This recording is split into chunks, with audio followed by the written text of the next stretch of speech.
Now, I want to invite my next guest to come up here. I was speaking to him earlier. He's a great guy. And we're going to have a little fireside chat for 15 minutes about what have you heard today in all these tech firms? It's how good are the team? Who are you hiring? How good is the quality and the depth and the scale and the breadth of your team?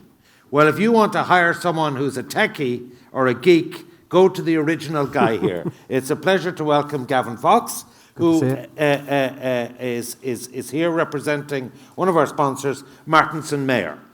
So first of all, a little bit about yourself. You're a Dub, and tell us about Martinsen Mayor and Dublin Tech Talks and how your modus operandi, essentially. Yeah, so we're a tech recruitment business focused primarily on 0 to 50 seats, maybe up to 100 seats. That's Series A type business.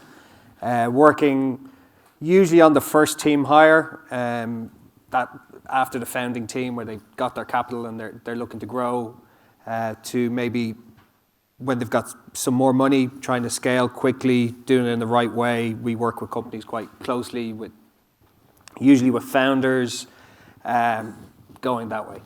Tell us about your talent bank, how you put it together, how broad and how deep is it? So, as we all know, talent is probably the hardest thing to find at the moment. I'm doing a course at the moment out in the IMI, and usually the conversation comes back to retaining talent or how you grow your company with talent. So, how you get your talent banks? No, how do you get yours? Ours is through communities and being there, being at events like this. I run Dublin Tech Talks, which is a tech meetup group, which about 4 or 5 years old. It's going to change into something different next year. Getting a sponsor on top because that company knows how important it is to be associated with things. So, like But is it undergraduates? Ours is all experienced hires. So anybody, most times, graduate hires will come directly to companies. They'll be brought in through So lots people of different wouldn't firms. get their first job through you? No. Nobody pays you for the first job. So it's... Well, the employer might pay. Yeah, but at that stage... they have to train them up? Yeah, train them up. What we're trying to do is bring value add into the business. So somebody, a lot of these startup companies or growing companies need the experienced hires coming through. So they want to hire somebody with like 5+ years experience. So what we do is we'll go to market for them, either in partner with them as a dual brand or on our own. Scour LinkedIn, do all the usual stuff. Myself and my business partner Rob and the team do it. And it's about how you understand your client's needs, what they're looking for, try and get a communal message out there and try and attract that person to have that initial conversation, and then it's up to us to bring that through. So in essence, we knock on the door and see if they're interested. Okay, and like with the accountancy profession and the legal profession, there is a kind of top 4 or 5 or 6. Would you be, in other words, what's your USP that I wouldn't go to one of the household names? Our USP is probably very few people know about us outside of technology. Right. So we're quite well known within the startup space, growing tech. Myself and Rob would be quite well known within the industry. We all know the major. Are you cheaper than the big firms? No. We're boutique. We're boutique, so that's a different way of saying it. Okay, yeah. No, we don't try and compete with the larger brands. There's no point. But they don't do the specialization that you do. They do, but you're dealing with a large organization. When you deal with us, you're dealing with the founders. You're dealing with large experienced people in our industry. At X amount of years, probably step away from day-to-day recruitment, where we're still very much hands-on and involved. Okay, there are so many types of software, so many types of technologies, so many types of biosciences. We heard this morning how someone changed from aero engineering to something else. Just talk us through the kind of silos. We could be here for more than... I know people want to go home. How do you categorize it? So we look at what we recruit for is the build side and the sell side. So your go-to-market teams, your traditional sales teams, account management, that's one side of our business. The engineering side, technology is not engineering anymore. It is your product, it is your PMO team, it's your testers, it's your BAs. There's so much in there in your team that everybody talks about engineering. That's probably only about 4 or 5 people on the team at 10 or 12.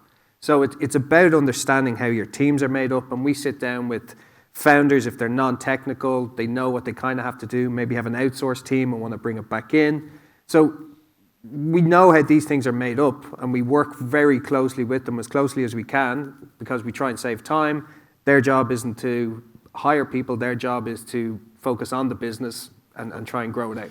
Contemporary, tens of thousands of layoffs, Twitter, Amazon, Meta, discuss. Who's been let go? Non-core product people, I'm very sorry to say. No business is salespeople. Yeah, nobody's going to hurt their business. So you look at your costs, you look at their future incomes coming in. You don't need, unfortunately, 40 sales people to sell a product. You can do with 10. There's a cost save straight away. If you're not going to be recruiting, you're going to get rid of your recruiting team. If you're not going to have... So the idea that there might be a dearth of court staff just won't happen? Won't happen. Okay. I'd love to say it is, so everybody can go and jump up and down. The amount of emails we've got, go after these. There has to be some people there. You could get a small percentage, but if you look at all the people who are saying they've lost their jobs, it is your atypical support function to it. Okay. Apart from Twitter, they've just seemed to let everybody go. Okay. Some topical themes. Remote first, flexible on working hours. Discuss. These are your notes. Yeah, I know. No, it's... Help me here. It is what it is. There's companies that have embraced it and don't want... Well, working from home, is it here to stay? Doing your Netflix, parenting, all that kind of good stuff. You're talking to a person who loves it. No, it is. But you have to bring it into how your business is going to work and function. A lot of people are trying to bring in days, in once a month. Hybrid. Yeah, but there will always be a functionality of work from home, because if you don't offer it, somebody else down the road will. So don't be kind of naive that our culture is amazing and they want to work with us forever. No, they want to work as much as somebody's getting out of the company. As soon as they don't feel they're getting that out of the company, they'll turn around to another company that will give it to them. So say we have an employer in the room that is being confronted with people not wanting to return to the office. What would your advice be to them? How core are they to your business? And that's the cold hard facts for this. What about old school suck it up? That's somebody, but somebody else, as I said, will turn around and say, we'll give that to you and we'll probably pay you an extra 10 grand for it. So you really have to focus on what they are. You know yourself. There's people who are pretty core to what you're trying to build. People that are expendable. Unfortunately, that's how you look at it. And how flexible have they been doing their job at home, or do you think could be more productive in work? You will only ever know that. And my own business, we're pretty flexible on that. And the importance of the first 10 hires. Yeah, it's pretty key. If you're looking at growing your team, outside of your first functional, you've hired everybody you've known, the CTO is your best friend, so on and so on. So your first 10 hires really set the pattern for your culture. You want to make sure that they align to what your vision is and really the easy embed people for your business. And then from there, you can make your next 10, 20 hires from that and make sure that trust, I know when I hire, trust is an embedded part of why you trust. What's the normal probationary induction period? 6 months. There's okay. Usually still seems fairly to be standard. Fairly standard on contracts. I don't think they've involved that much. What are location nomads? Where work from anywhere type people. Usually, still at the moment, quite engineer focused. People that want to travel. Usually, without a family. Well, there's a father of 3 saying that. I'd love to be able to go travel and work. But yeah, people who want to work can have the flexibility of working maybe 3 months in the summer, maybe 12 months of the year. They don't want to be stuck to one location, cost of living. And then as a business, you have to adapt. It's a bitch to have to turn up for work these days, isn't it? I know, it's very tough. Yeah, okay. Here's me swanning around here for the day. I can't say much. Mission alignment. Yeah, I was actually listening to a podcast about Starbucks, and one of the things there was, don't go on your hunch. Make sure that the person you're hiring is along your vision. You always hire on a I think that person might fit into the business, but really delve into who they are and will they align to your vision long term. When you set up a business, in our business even, we have a vision of where we want to be in 5 years, why we set up the business and what we want to do. if you hire somebody that will affect that vision, why are you hiring that person? Fair enough, they could be really skillful in what they do, but will they have an impact in how your business performs long term? And that is, more important than the person. What are the common mistakes people make there? Hire on a good feeling, bring that person in, don't get rid of them soon enough if they're a negative influence in the business. Trust them that they're doing their job, especially now with a hybrid model or a remote first model. How do you have your OKRs? How are you judging that person, and do you give them more freedom than other people within your business? The neggers within your business will always be really poor to the general outcome of your business. I've had it in my own teams where you had a high performer who's a negative influence and you didn't get rid of them before. But I thought that's why people went to Martinsen Mayor, that you'd only bring the good people. Well, we can only get them to the door. It's Right. they get hired, and then it's leadership and management behind that. We're not a HR business. That's Right. not Just a recruitment business. We're recruitment, and HR would be well away from my remit. HR dislike us a lot. The top 1%, what's that about?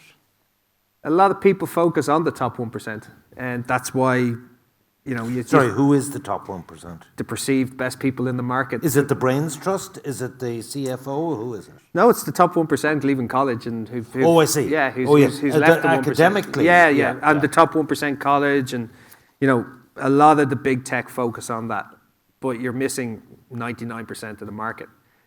So when you get a CV, Yeah, what due diligence do you do on it? just scan it and send it. No, but in terms of the 1%. No, so Like say if they're straight 1.1s.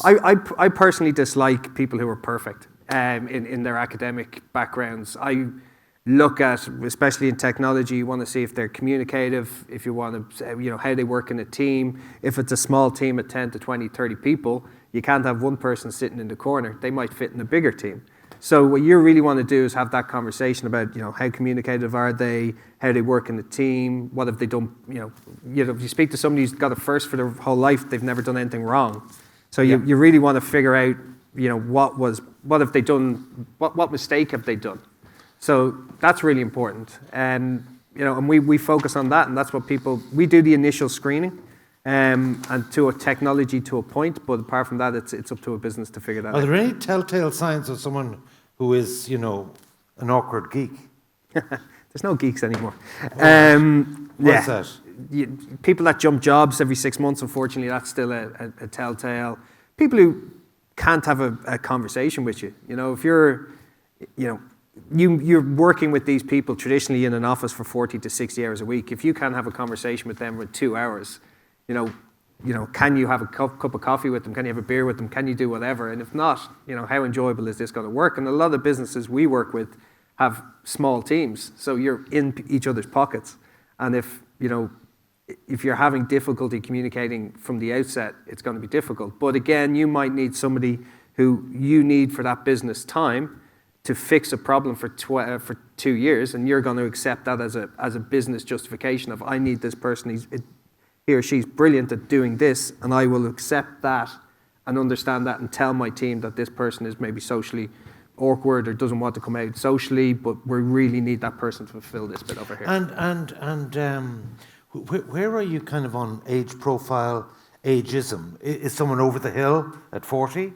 Or, is it a spotty teenager that you don't want because they're too immature? What sort of age profile are the people that you are seeing being hired? Because technology is changing fast. Yeah, it's away from that, the second career people are really interesting to work with. So people that have had a first career and have gone back to get re-educated and have gone to courses like Code Institute or whatever and have come back and want to work in a technology business, they're amazing to work with because they've made a functional decision to come back in and work in an industry. You didn't just suddenly do your Leaving Cert, get a degree, get your first job, and suddenly you're still working in a business. Is that what I really wanted to do? Yes, a lot of the time in technology it is, but you get really big interest in people that have their second careers, and that's a great way of hiring people. But ageism, not really in technology. It maybe people look for more kind of second, third job engineers, developers, but your project managers, your more kind of non-functional, non-technical roles are usually a bit older. They've been in the industry maybe 10, 15 years and have moved into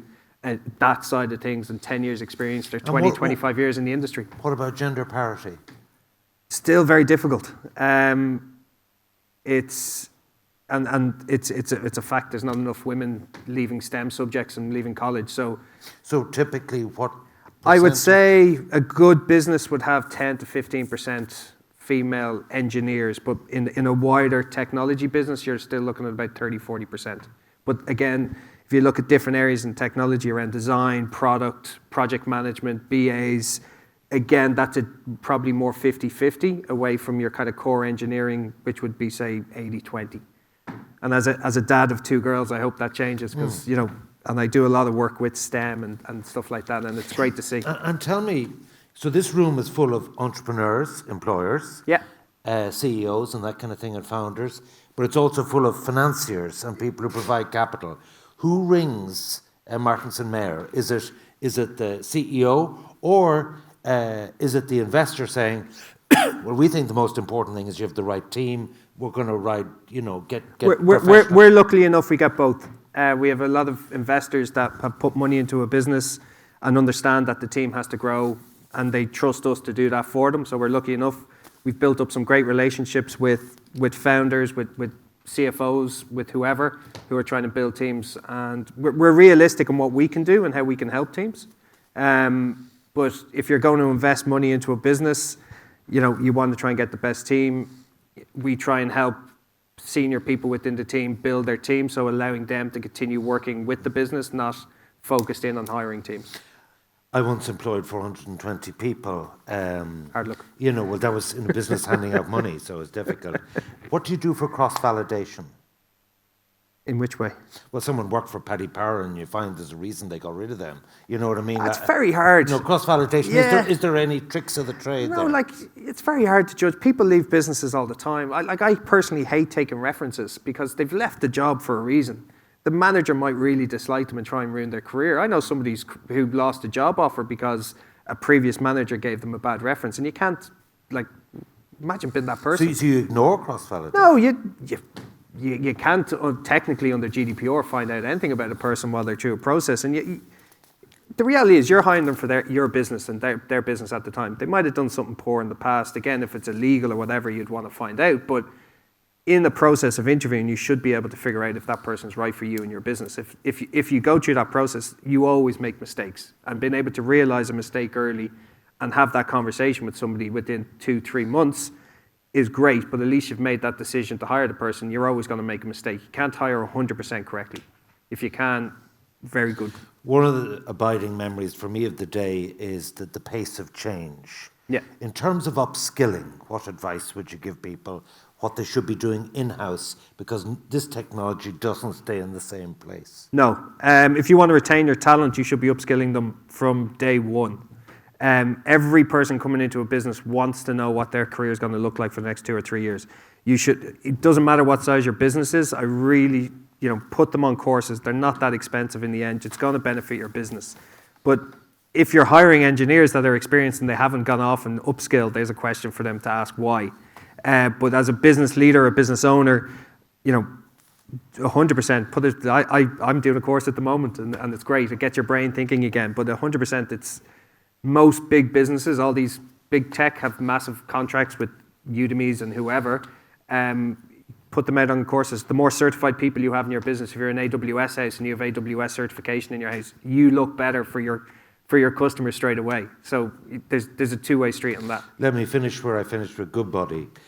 Top 3 bits of advice to employers, tech companies, this room, in terms of hiring.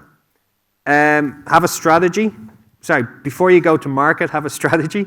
Understand that hiring is difficult and it's not easy.